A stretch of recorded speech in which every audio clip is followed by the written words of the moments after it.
Welcome to Samba Samba. Enjoy the video. In this video, I will explain how to file sales tax return in IRIS FBR. First, you need to access the official FBR IRIS portal online. Once there, log in using your unique national tax number and your confidential password. After a successful login, you will be redirected to the main dashboard. From there, proceed to the declaration section. This is where you will select the specific tax period for which you intend to file your sales tax return. Next, it's time for data entry. You will need to meticulously input all your sales invoices and related details into Annex C. Remember to also report any sales returns or adjustments you may have.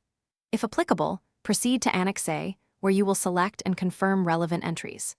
Depending on your business activities, you might also need to complete other annexures, such as Annex C, Annex J, or Annex K, ensuring all required information is provided.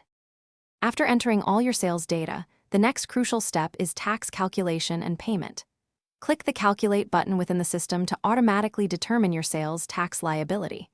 Once the amount is calculated, generate a unique payment slip ID, or SID. Use this SID to pay your sales tax through any authorized banking channel.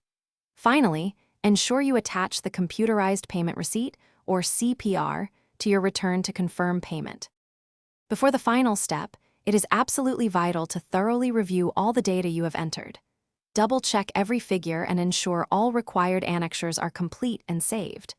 Once you are confident in the accuracy of your return, you will need to enter your 4-digit unique PIN for verification. After this, simply click the Submit button to finalize and send your sales tax return to the FBR.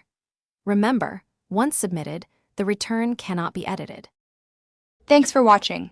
Consider subscribing if we helped you.